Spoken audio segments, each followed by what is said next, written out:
Millions of despairing men, women, and little children, victims of a system that makes men torture and imprison innocent people. You cannot shake hands with a clenched fist. Produced by a nuclear exchange would be carried by wind and water and soil and seed to the far corners of the kingdom of God, the kingdom of heaven. It's one small step for man, one giant leap for mankind. We're not saying that planet Earth is coming to an end.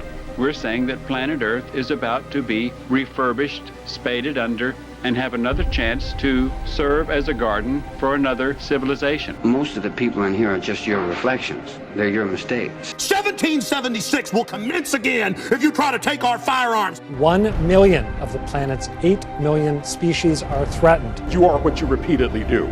Therefore, excellence ought to be a habit, not an act. Your lives and the credibility of the United Nations is at stake. Epstein didn't kill himself. The reason this is such an interesting time is not only because we're on the threshold of the end of this civilization. They're trying to take you out with bullshit. The experience of the past 2 years has proven beyond doubt that no nation can appease the Nazis. To those who can hear me, I say, do not despair. The misery that is now upon us is but the passing of greed, the bitterness of men who fear the way of human progress. The hate of men will pass, and dictators die, and the power they took from the people will return to the people. And so long as men die, liberty will never perish. In the language of the U.S. Department of Defense, these are unidentified aerial phenomena. Roswell's a very interesting place with a lot of people that would like to know what's going on. There is very compelling evidence that we may not be alone. This is the Garden of Doom. Welcome everyone into Garden of Doom, and we are joined this week by one of our ever-increasing number of returning guests, JP Bristow. He has a podcast. It is called, and I always get this a little bit wrong, but it's called The History of the People of the Russian Empire. Is that correct? The Russian Empire History Podcast. The Russian Empire History Podcast. Okay. I am so sorry. I mean, I listen every week. I'm on the Enter the Rus, and I'm hearing about Varangians, and that's you know, I love Varangians. So subscribe to his podcast because it is fascinating, and listen to it. And it's, you know, if you're like me and you're a little bit lazy and you wanted to like start with the history of Byzantium, and then you see this 260 episodes, you may be like, I'm curious, but I'm not that curious. But this podcast probably has, what are you on? Like, you're in the 30s, right? Yeah, 32 episodes so far. Yeah, so that's not so daunting, people. You can catch up from the start. You can start from the start there. Anyway, I asked JP to, first of all, he's on a prior episode, which I properly named The History of the Russian Empire. So it's easy to find, and you'll hear about the Scythians and all sorts of exciting and fun things. And almost a companion piece, but not exactly, is the Persian version, the first episode with Darius Kamali, where you'll hear sort of their version of maybe the Iranic peoples who maybe took more of a southern route, but they all sort of blend into one in certain crisscrossing and arrows back and forth types of ways. Anyway, I want to talk about the Huns, and JP said he had just done a deep delve into it and would be happy to do it. And so we agreed to do it. Finding the time was a little bit difficult because we have a 15-hour time difference. He's in Christchurch, New Zealand. I'm in Baltimore, Maryland, which is East Coast United States for those who don't know. And somewhere along the way, Viktor Orban made a speech. He's the president of Hungary. Made some sort of speech in a reference to he only wanted pure-blooded Hungarians. He wanted this country to be the most pure-blooded of all. And I think after this story, this podcast, you'll know why I laughed almost at the same time as I expressed horror. Because the Huns are, you know, it's not a pure people, if there is such a thing. I dispute the notion that there is such a thing. Maybe somewhere there are small pockets, but it's sort of a ridiculous notion in and of itself. But this is not a show about eugenics or genetics or any of that. We just touch upon it. Anyway, enough of my soliloquy. This is going to be a diatribe. Actually, it's going to be mostly a monologue from JP. But JP Bristow, thank you so much for coming back on the show. Welcome. How are you today? Oh, great, Jeff. Thanks for having me on again. I appreciate it. Yeah, as far as the Hungarians go, it's the Hun in Hungary doesn't actually come from the Huns. What's it come from? The Hungary comes from Onogur, which was a Turkic group who were actually involved with the Huns, a part of the Confederation, and then they were in with the Bulgars in old Bulgaria and, well, roaming around the whole district. And they ended up neighbours of the Magyars when they were out more towards the Urals. That's where the name comes from, the Onogors. So people always think it comes from the Huns because the Huns were kind of around the same area. But I sure did, obviously. Who was it? I mean, the most famous Hun is probably Attila the Hun. So which group did he come from? Well, he was one of the Huns, but who were the Huns is another big question, which has several schools of thought, and nobody really knows for sure. So it all goes back out to the eastern end of the steppe, where there was a big melting pot that seemed to produce various groups every couple of hundred years. So around the Altai area, which kind of lies where Russia, Mongolia, and China intersect out there in the middle of northern Asia. And that's an area where the steppe, the Far East part through China and that, and the more northerly part in Siberia, they all kind of meet in that area. So the northerly part is forest land rather than the steppe, different kind of climatic zone which encourage different kind of lifestyles. So we had all these groups mixed there, and we had at one point a group called the Xiongnu who came out.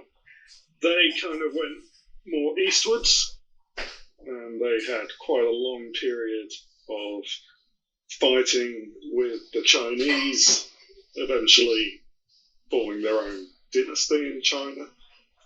And they're generally regarded as having set the template for the kind of steppe empire. So kind of a mix between their own indigenous beliefs and organization system and some stuff that they took from China. But they created this model, so we try and put the model in short terms. There's a ruling clan, and they kind of have the endorsement of heaven, which is obviously something which is similar to what the Chinese had. They had the mandate of heaven there, and you have the clan. We don't know who the Xiongnu exactly were either, but they definitely had this, and it went on down through succeeding steppe empires. They had a very high level of organization. So you had the Khan. There was usually two rulers, one of whom was a kind of ceremonial prestige ruler, and one was the military commander, and they kind of worked as a tandem. Below them, you had sub-kings of the four cardinal directions. So you have the north guy, south guy, east and west, which are usually named after colours. The blue king in the east, and the white king in the west, and the black king in the north. And all the way down below them, so under those sub-kings, they'd have their commanders who were in charge of 10,000 men. Below those, there'd be the people who were in charge of 1,000 men. Below them, the people in charge of 100 men, and it went all the way down to groups that were in charge of 5 or 10 men. And the entire confederation was organized like this, and steppe culture, so it's almost Roman in their organization of military, or maybe the Romans stole it from them. I don't know. Well, the thing is, the Romans organized their army like that, but the steppe people organized their entire society. Oh, wow. It's funny, when you mention the heaven thing, that's sort of like the original Trinity, isn't it? The king got their power from the heavens, and then the king bestowed was a connection with the people or the land. That was, sort of like Excalibur in the movie, the king without a land, the land without a king, kind of thing. Yeah, I mean, these days, or like from our perspective now, we find this idea of like divine kingship or anything like pretty natural. But it was not actually widespread in Europe. So we've got, obviously, in the Judeo-Christian tradition, you've got it back in the Old Testament with David and Solomon and all these various anointings and being the chosen person of God and all of that. And it came from there into the Roman Empire. But before that, the emperors of Rome, when we get to like Augustus, declared himself a god. Mm-hmm. He wasn't a representative of God. Right. He hadn't been appointed by God. He was God. Right. And, so that kind of idea of the divinely appointed king, or the king that's a representative of God or having God's blessing, wasn't really present. That's something that's more. It was in the steppe, it was in China, I think in Japan as well, which may have drawn it from the same source. So it was a bit different at the time to what was around them. And because it's a steppe society, so it's already pastoralist, everybody's mounted, everybody's potentially a warrior, and this was how you think. I mean, we think now that area is kind of sparsely populated compared to the sedentary civilizations around it. It would have been smaller than China, of course, which was the biggest population a long time back. But the steppe was actually a fairly comparable population up until probably the Black Death, which really cleared out a lot of people. And so if we say the Romans might have population, Eastern Roman Empire, something like 8 million, and they put out an army of 50, 70,000, whereas some steppe society might have a population of 1 million and put out an army of 200,000. Yeah. Completely militarized society. So this was part of how they were very competitive, and generally people tend to think, you go back a lot of the classical stories, they're all horrified by these people appearing from out of nowhere to attack them, and they dismiss them as savages and monsters and everything. And they didn't have cities and literature and everything, so they tend to get a bit underestimated, but they were extremely, extremely well organized. And they had a separate, military and civil administrations, tax collecting organizations. They had foreign relations services. It was a very highly organized society. And this was developed by the Xiongnu. And basically alongside that, they all kind of practiced succession in the clan rather than being father to son or whatever. So this always created competing forces and always tended to destabilize. So mostly what you found is that after a certain period, there'd be a big battle for succession and one would collapse. So the Xiongnu would collapse and then the Huns appear, and then the Huns collapse, and after the Huns, the Turks come. And the Turks split up into various groups, and then after the Turks, the Mongols appear. And the Mongols, of course, break up into several little empires between the grandsons of Genghis Khan. And they refine stuff and add stuff over the year, but basically they all follow the same basic template of organization and a divinely approved clan leader.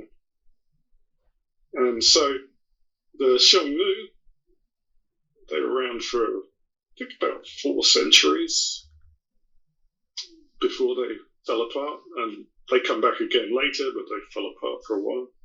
And then the Huns are the next people to take over the steppe. Around what years are we talking about? The Huns are kind of like from about 350-ish. There are kind of references to people that might have been them, and there's further controversy about who gets included. Because we basically have 4 groups. There's a group that's out there still competing with China. There's a group that's in India.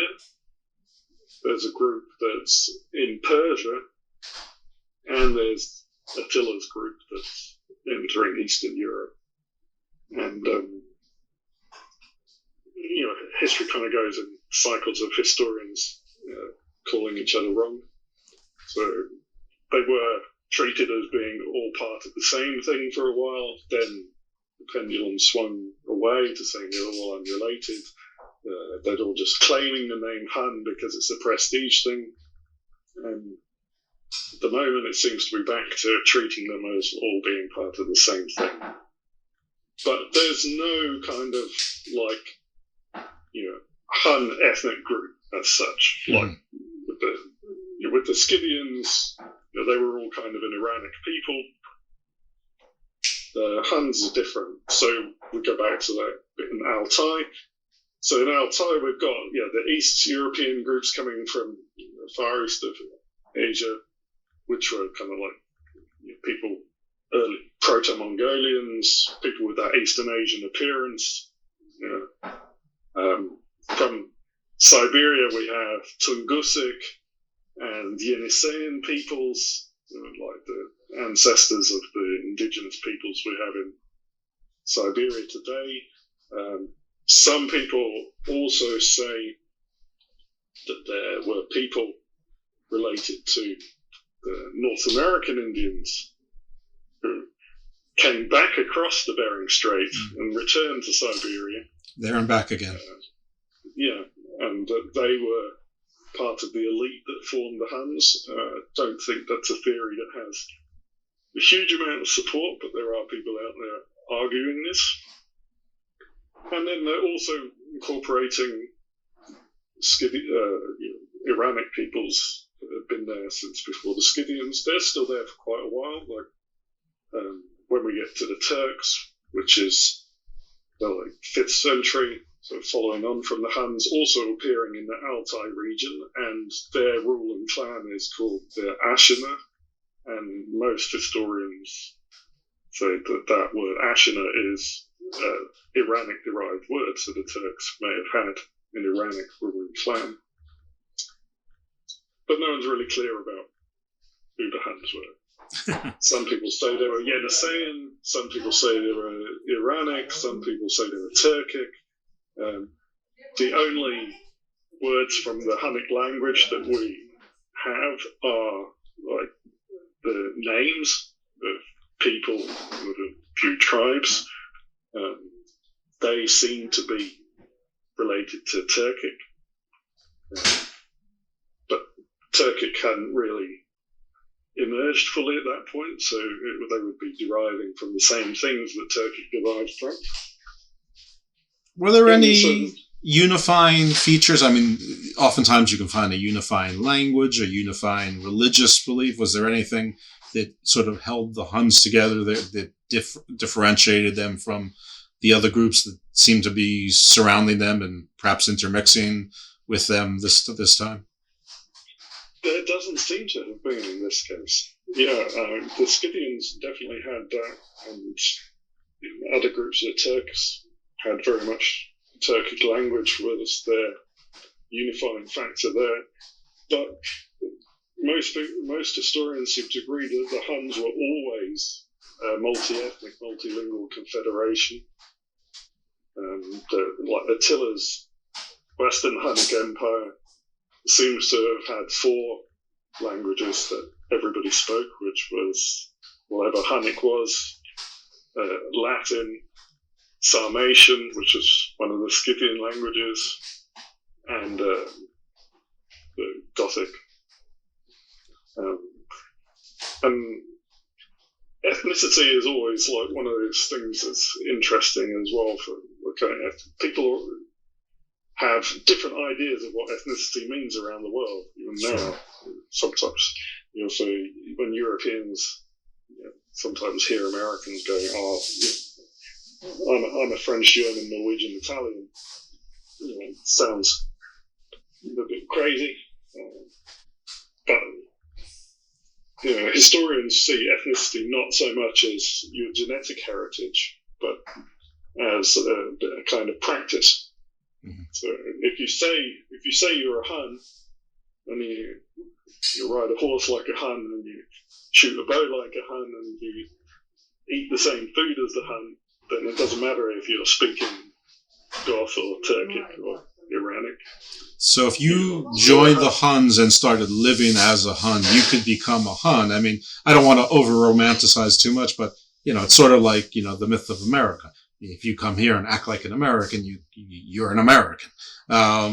Even though like you say, you may have, 4 grandparents from 4 different countries and 3 different continents, but the myth is you're an American, not the reality. Maybe in 200 years, people look back and say that.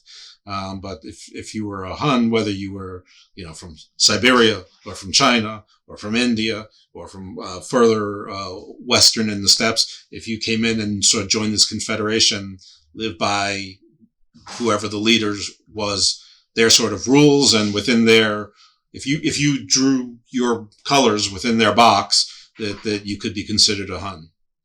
Yes, and this is pretty characteristic of all the steppe empires.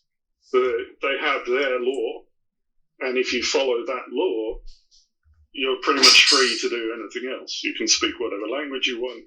You can follow whatever religion you want. Basically, until the Mongols convert to Islam, which is 1,000 years on from now, they, unlike other places, which were already treating religion as their unifying national idea, you could be anything. They had the Tengri worshippers, which was the kind of traditional steppe thing, which probably started with the Xiongnu as well. That sort of animistic paganism, right? Animistic paganism with like a sky father and an earth mother and a fire goddess and your usual kind of like natural phenomena that were influential in people's lives would be personified. But also Manichaeans, Christians. Christianity was very widespread through the steppe.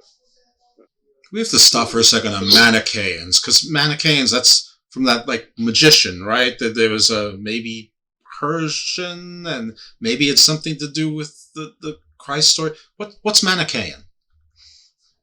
So Mani was a Persian, yes, and he basically formed a syncretic religion that combined elements of Christianity and Zoroastrianism and Gnosticism, and created this new religion, Manichaeism, which was extremely popular for, in the West it was popular maybe for 150 years or so, but it stayed on longer in Asia, reached as far as China. I think in China it survived like right down to like the 16th, 17th century, and but it was very widespread on the steppe.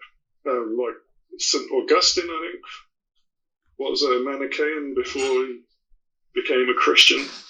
It was a very widespread thing. I think it was kind of more of a dualist viewpoint than Christianity, which was, of course, Zoroastrianism was like that. Mm-hmm. So that was it. I mean, it's a big subject as well. We can get distracted for a long time. I'm starting to.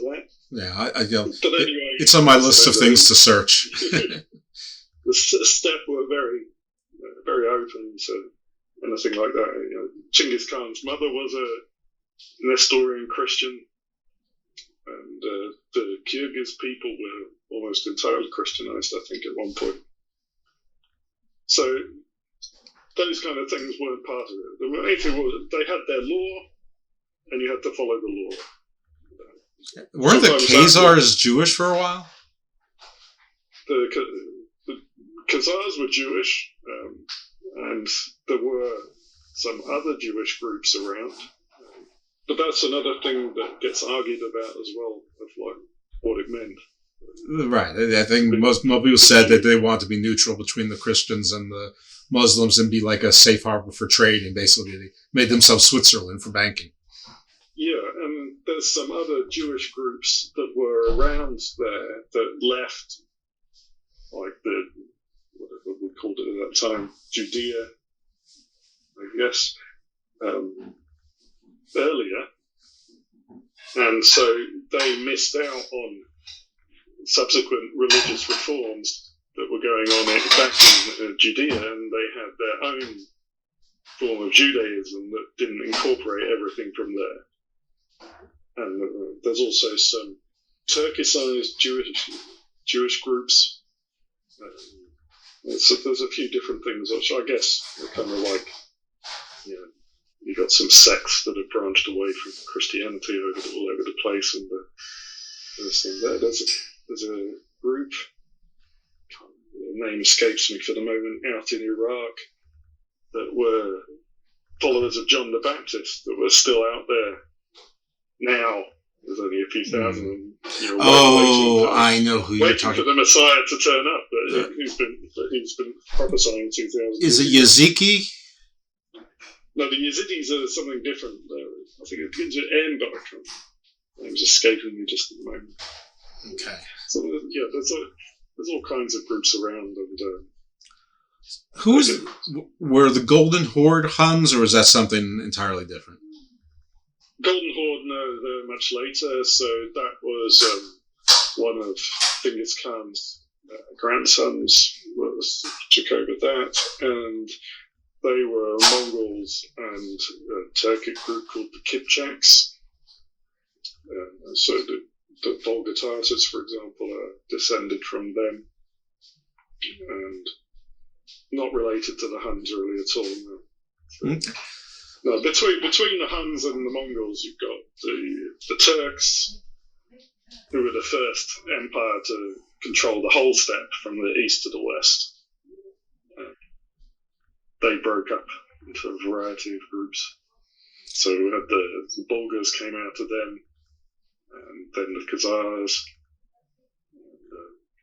and later, following a few centuries after that, we get the Mongols appear as the last big steppe empire. So the Huns, what was like Attila's origin story, or that group that came to some prominence and threatened the Roman Empire, which I guess was around 300 or so, 350, I think you said. I think they move into Europe around 370, I think, if I remember rightly, and that's into like the Pontic area, and then they had their wars with Rome a couple of generations down from that. First, they're consolidating themselves there. They basically conquer the Goths who were down there. The Pontic area is around like where Georgia is around the Black Sea. Is that about right? It's that area north of the Black Sea. So Georgia's there on the mountainous side, and Moldova, the plain side. Belarus. The north is that area. So that Pontic is kind of the western end of the steppe. So it goes from like the Black Sea through to what is now Hungary. Okay. They consolidate there for a while.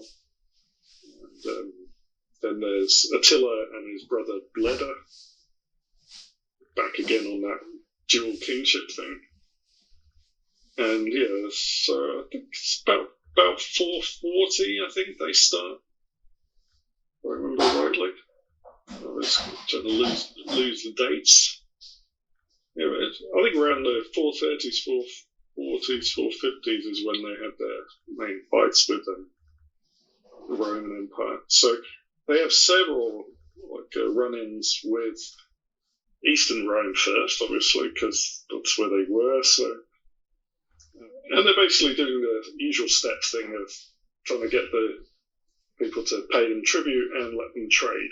So the Roman Empire that they're fighting with is mostly the Byzantium, the Constantinople Romans, less than Rome, because I think Rome and Italy had sort of fallen and been reduced by 400.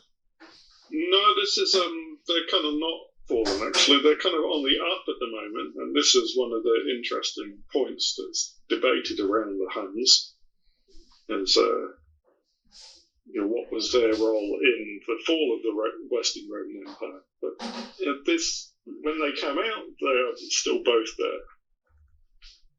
And the Roman economy is doing well at this time, and they appear to be doing well militarily.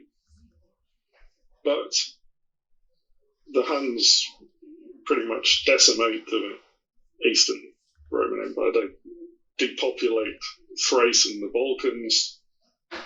They come right up to Constantinople, and basically they force Rome to pay out an enormous tribute. It's several times as much as they paid to settle their war with Persia. So that's just indicative of the kind of threat they are. After the final settlement with them, it was several decades, I think about 30 years before Eastern Rome managed to put another full army in the field again. The emperor then was Theodosius, who most famously built the walls of Constantinople, and it was the Huns that really inspired him to do that, which of course made Constantinople pretty much impregnable for the next 1,000 years. And then after that, they moved on to the west. And there's a whole range of confused stories about what's going on here. So there's a story that Theodosius' sister was supposed to be married to somebody that she didn't want to marry. And she allegedly sent a letter to Attila with a ring asking him for his assistance in avoiding this marriage, which he took as an offer of marriage. Right. And then spent several years demanding the Romans turn her over to marry him, along with half of the Roman Empire as his dowry, which of course didn't happen.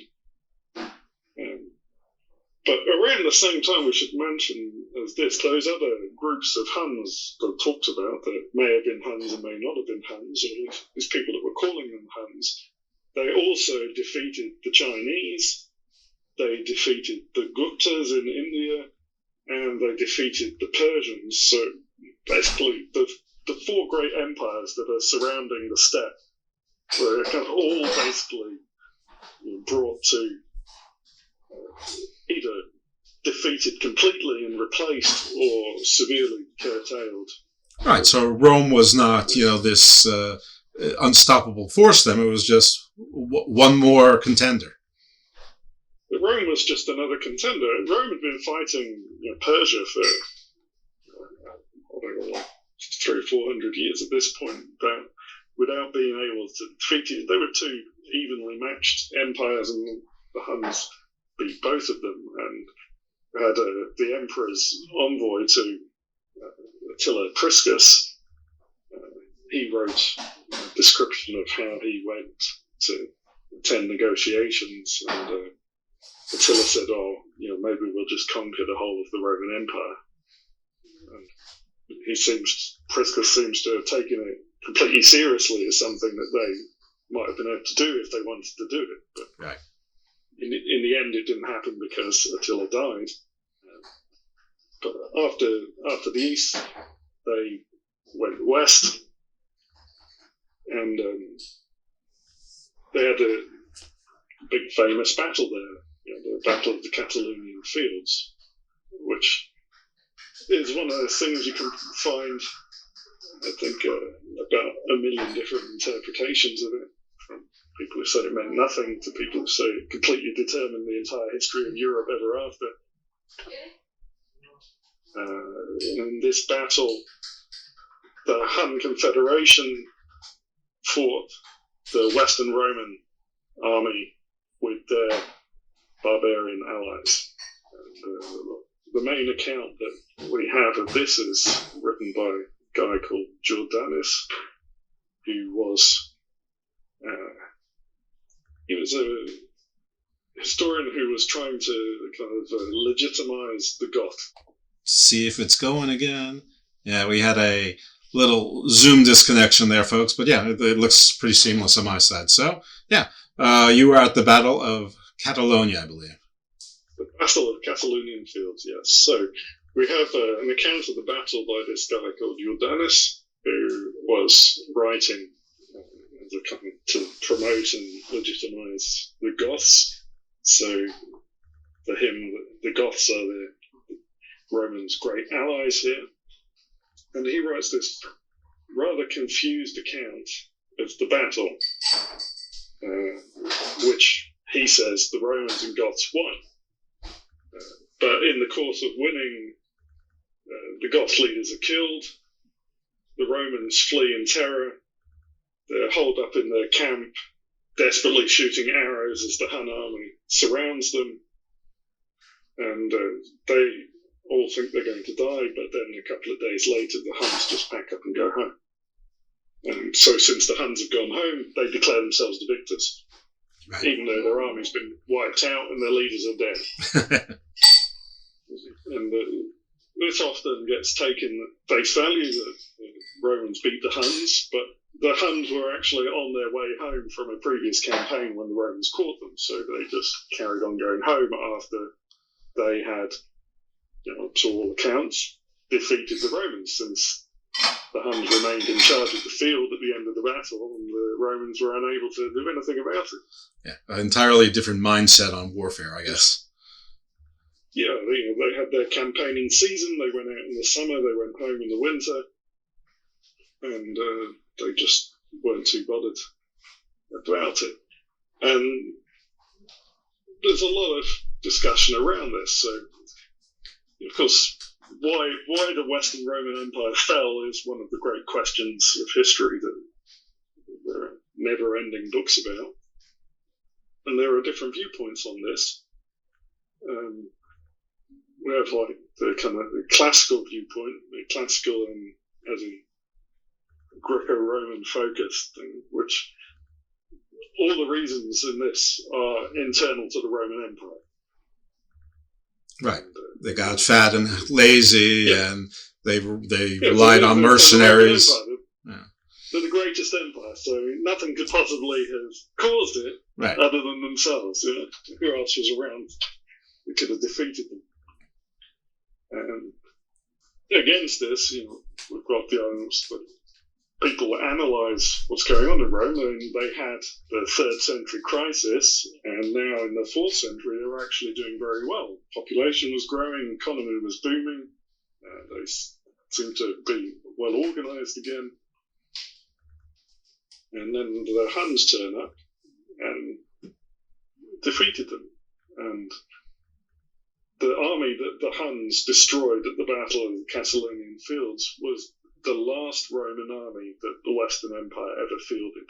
They never managed to put one together again. After that, they only had their federati that they recruited from tribes as paid mercenaries.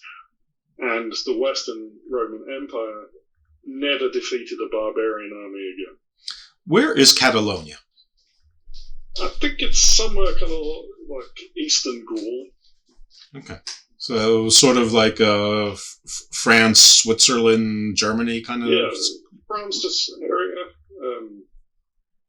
The reason why the Huns were there is often given that they were having their say in a succession battle that was going on in Gaul at the time. And they'd been fighting down by Orléans and were going back towards Hungary, or where Hungary is now, Pannonia as it was then, which was where Attila had his base. So there are more kind of like Eurasian-focused historians who give more attention to the steppe. So this was the actual trigger for the eventual fall of the West. There's no one reason, but this was the one. After this point, it's already said, the Eastern European Empire couldn't field an army for another 30 years. Western Roman Empire never fielded an army again. They never defeated any barbarians. The Huns destroyed their military capacity completely. And so the collapse was inevitable after that point. But classicists don't like this view. So, yeah. And the Roman writings are very kind of, even in terms of how the sedentary civilizations are generally hostile to these nomadic empires, the Roman writings are extremely hostile towards the Huns.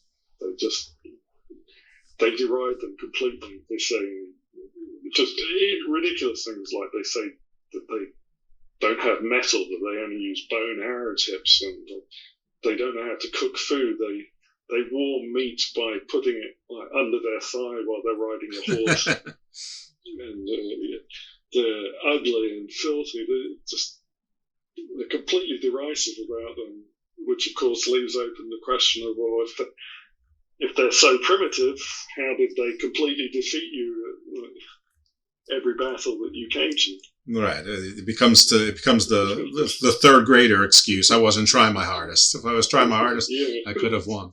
So after this battle, we know what happens with Rome, and then so the Huns, where do they? I mean, I guess they disperse to wherever they go. Where is it that they go as far as their hub would be concerned?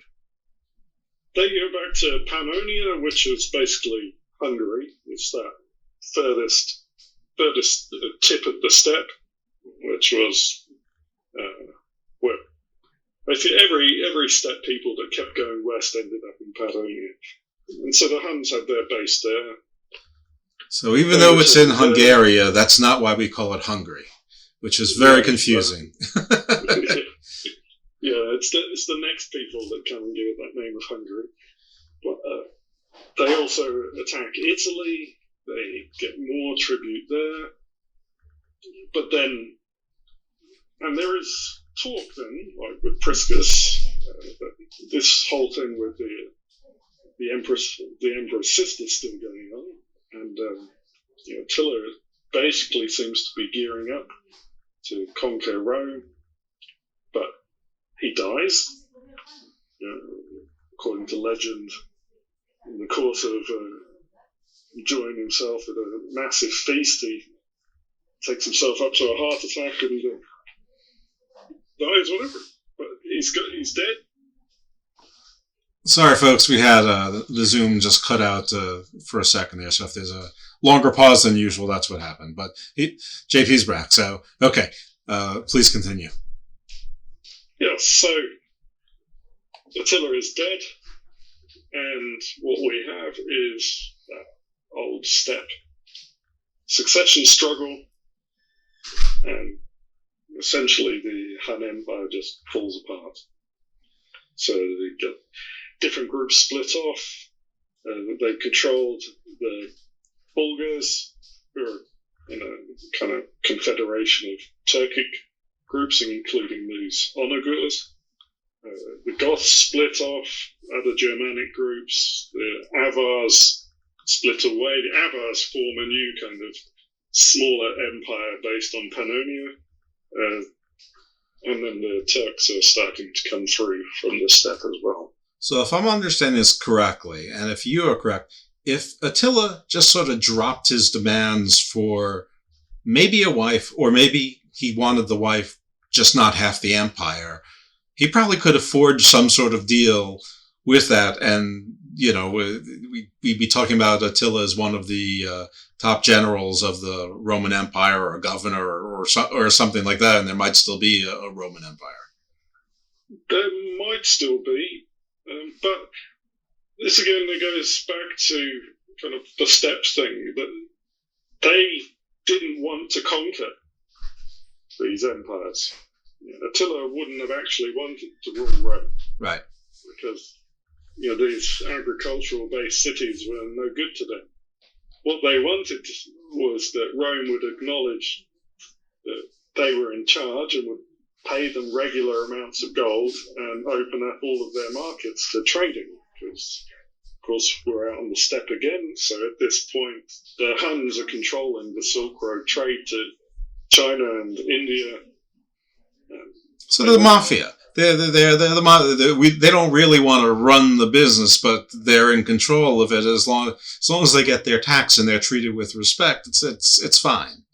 It's all good. Yeah, it's a different. It's not a land-based empire. It's a tribute. It's a military commercial empire. Okay. So they would have retreated to somewhere or whatever, but retreat in the pedestrian sense, not in the military sense of retreat. They just go back home. They just go back to their whatever their home lands are, because they're nomadic and not sedentary. Yeah, if Attila had not died, if he'd hung around for another 10 years or so, they might have just gone and sacked Constantinople. Right. And maybe the Eastern Roman Empire would not have survived either. But because he died, that didn't happen. The Romans were able to recover. And Justinian, everybody comes along and restores the empire. So, the Huns are gone. We've got the Avars. You've got the Bulgarians form Old Great Bulgaria under Pontus.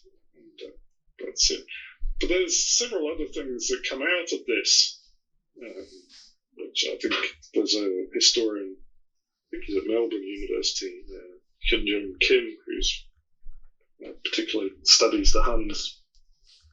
And besides destroying the Western Roman Empire, he picks out several other things that were key Hun influences on history.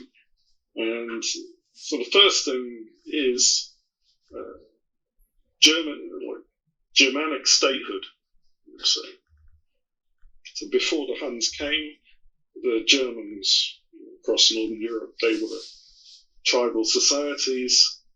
They didn't have kings. They used to just, vote for a war leader if they had some campaign, but they were basically completely decentralized. They had no government.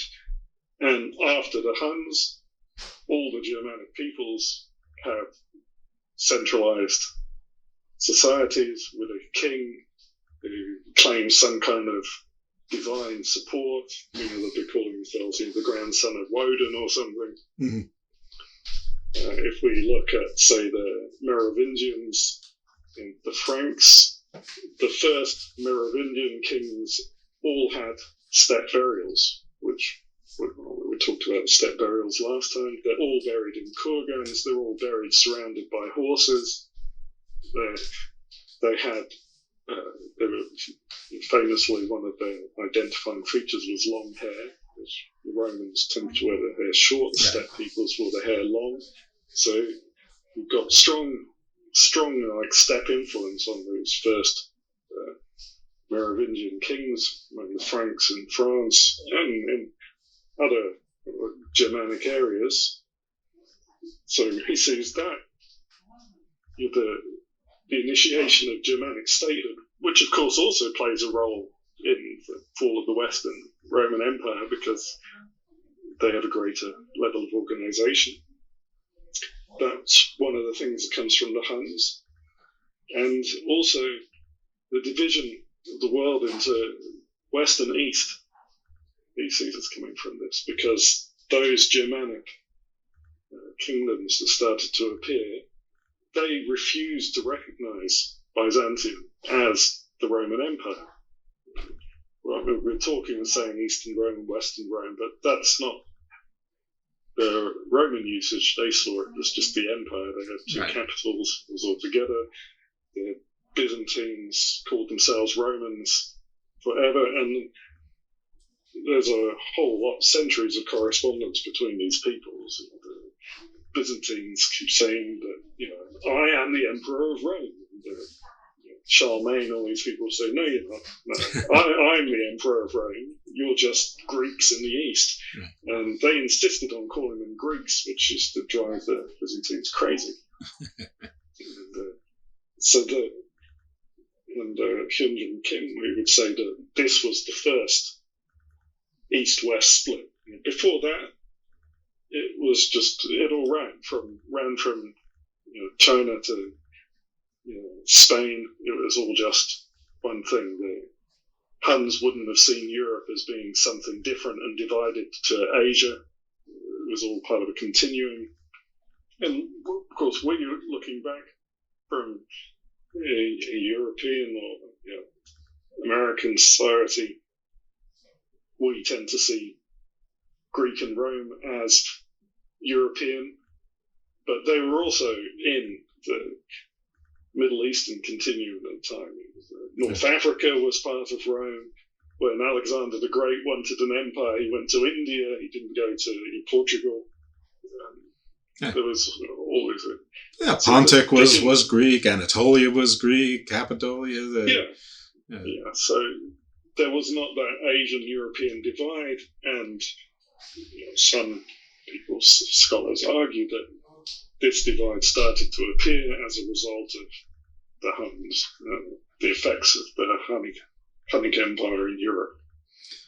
Well, you never know what's a cause and effect of anything. There's usually many, many events that lead to it, but but this sounds like it was an accelerant, if nothing else.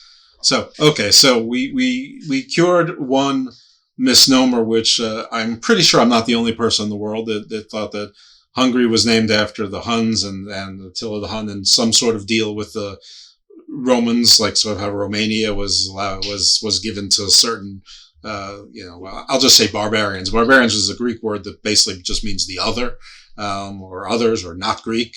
I guess it's been adopted and gets a sort of a bad rap, like as you were saying that, as the Germans were thinking that they didn't cook their meat and they were ugly and that kind of thing.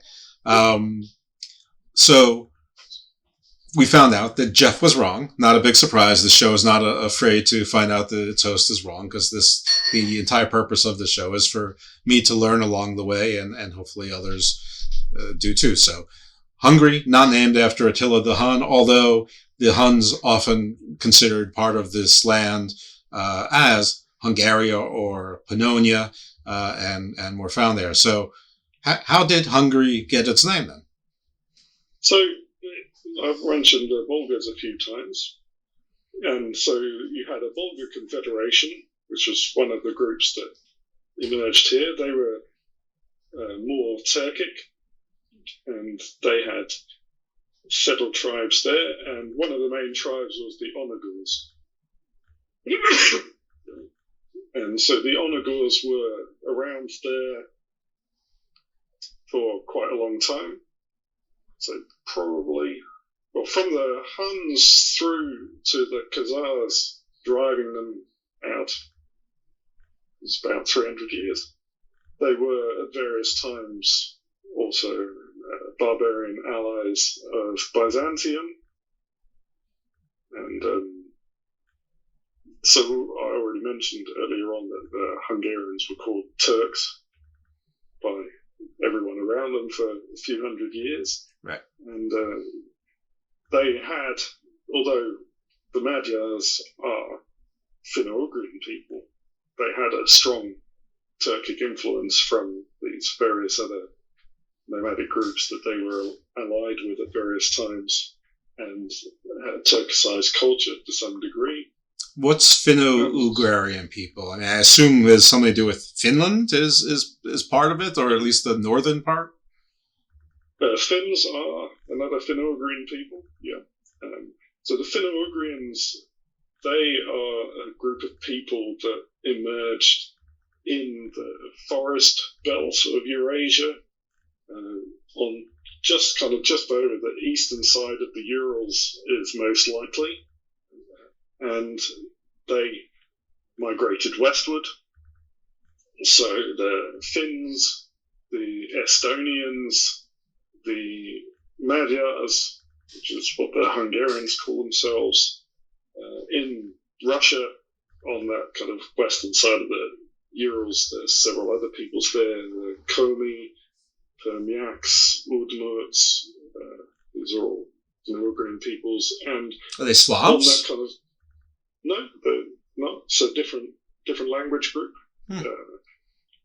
They're also kind of a mixed genetic heritage. If you go back to that in a period when they're on the eastern side, there's several kind of theories about that. Some of them even that there's people from way out in China. There's the original northern Siberian indigenous peoples on the middle Volga area. When the Bulgars move up to there and form Volga Bulgaria, most of the peoples around them are these Finno-Ugrians, and so there's kind of a mix there of Turkic and Finno-Ugrian peoples in that area between kind of the middle Volga and the Ural Mountains. And the Magyars started there, somewhere around what's now Bashkortostan, which is kind of like neighbor of Tatarstan. Tatarstan's on the actual Volga, Bashkortostan's to the east, running into the Ural Mountains. They were in that area, and as we have around the end of the Khazar Khaganate, we have more people, more Turkic groups coming west. They kind of pushed them down. They travelled down towards the Pontic area. They stay there for a while, and then we have another group called the Pechenegs who come, another Turkic group. They push them further west, and they move up round to Pannonia. So along the way, they're getting in with more Bulgarians, with these Omegur groups. All the details aren't clear, but they move quite quickly. I think it's really, maybe like 70 years or something it took them to travel that whole way round. Where's the word Hun come from that, though? Is it just the way we pronounce? Yeah, this Hun is... So there was the Huns, the ones that were in India were called the Hunic, and that's... A lot of people say that this just derives from the Xiongnu. It's just phonetically adapted from that, but it's not entirely clear because we don't know what language the Huns spoke. So, well, these Bulgars and the Ulugurs seem to be the dominant peoples in Pannonia. Like, at what point did it go from Pannonia to Hungary? The Bulgars were not up as far as Pannonia. The Avars, which was an Iranic group, they were in Pannonia. The Bulgars were on the Pontic steppe, and then they moved to the Danube, where we have Bulgaria today, and another breakaway part moved up to the middle Volga and formed Volga Bulgaria. So the Magyars moved into Pannonia kind of around, say, late 9th, early 10th century. And so that Pannonia is basically the area we call Hungary now. And the borders don't exactly match. Pannonia was the name of the Roman province there, and that became Hungary. Did the Soviets just name it Hungary just for ease, or sort of randomly? No, Hungary was actually an extremely strong and important kingdom throughout the Middle Ages. We tend to think these days of places like Bulgaria and Hungary as these kind of small countries in the east, but that's not how they were then. Hungary was a very, very strong country. It was larger than the Hungary today. There was an Austro-Hungarian Empire, wasn't there? Austro-Hungarian Empire came later, yeah, so that ran up there. But for a long time, Hungary was, they were fighting the Ottomans, they fought the Poles. So who and why named them Hungary and when? I don't exactly know who called them Hungarians first. I guess it was their neighbours. They don't call themselves Hungarians at all.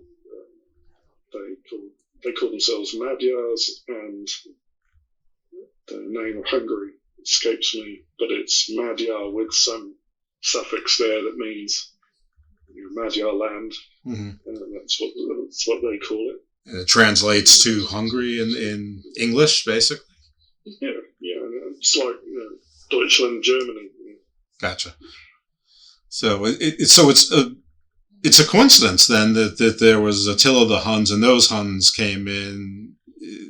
I mean, one of those weird coincidences, or maybe it's not. Maybe it's just the pronunciation. It seemed convenient, and we just put one word on top of another because of the land. The name Hungary certainly came a long time after the Huns. Okay.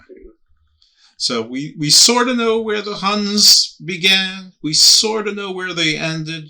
We sort of know where Hungary popped up around.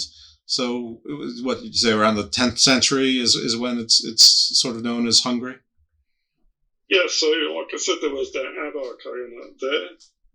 They had quite a rivalry with the Khazars. The Khazars wrote several times to Byzantium saying that Byzantium shouldn't support these people. They were just runaway slaves, and the Tsars were going to restore their power over them, but they didn't really manage to extend their power as far as that. They got it as far as Kiev, basically, and that was the westernmost extent of their power.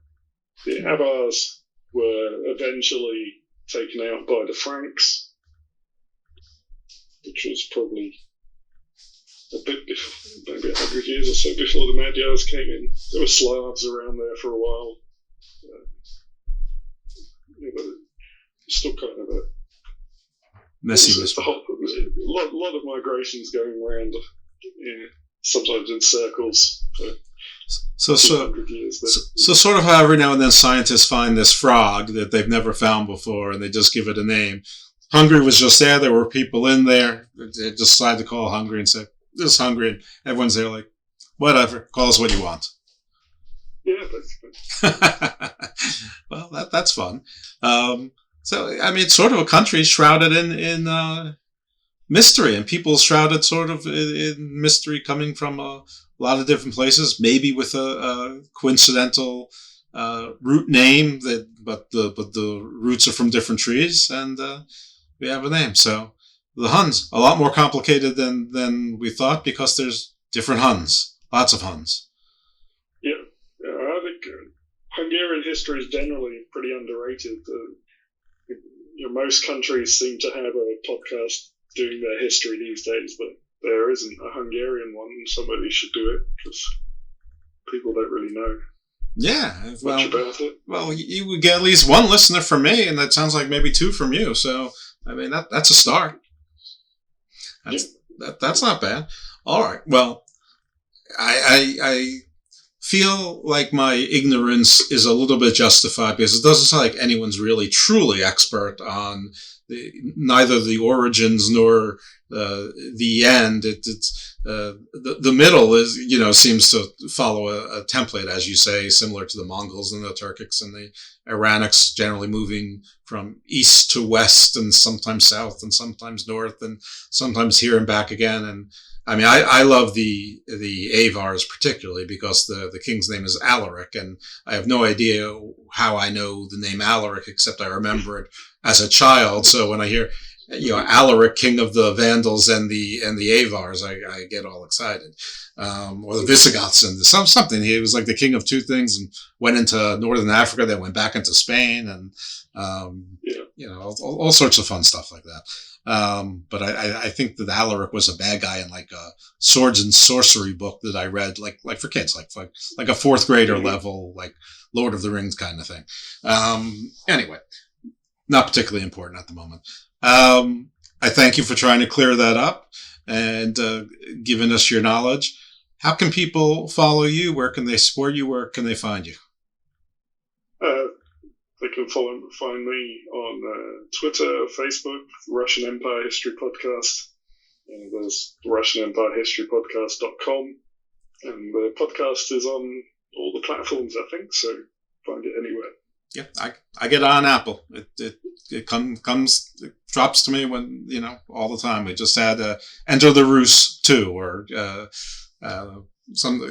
part 2 anyway with the Rus. And I'm sure if I listen long enough, I'll hear more about the Slavs and other things and figure out what's the difference between Finno-Ugarian and the Slavs. See, here's my problem, is that a lot of my knowledge came from reading an historical fiction book called Ruska by Edward Rutherford, who I presume is British. Yeah.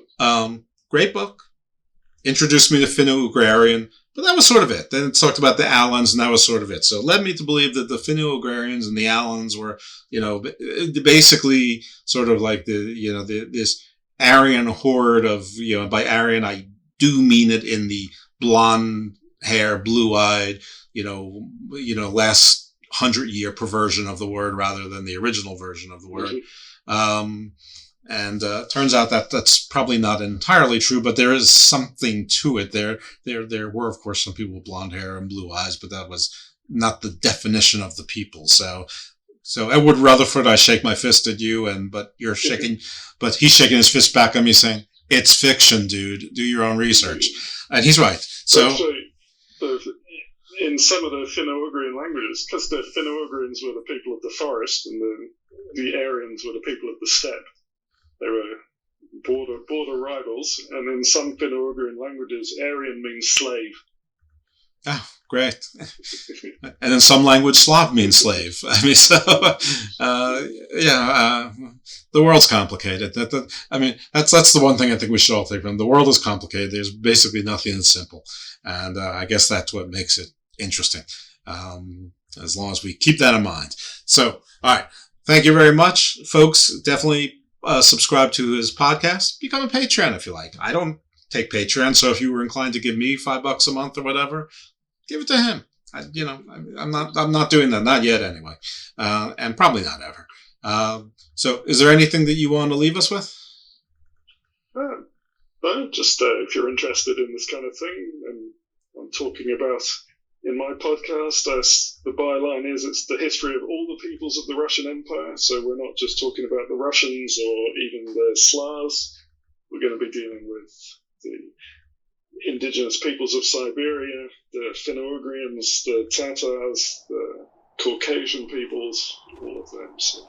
Yeah, I can't wait for the Tatars, and I can't wait for the Caucasians, who probably wouldn't fit the definition of Caucasian as we know it today, generally speaking. But I'm not even sure I'm right about that. So I'll listen, and you guys should listen as well. So thank you again, everybody. Thank you for tuning in.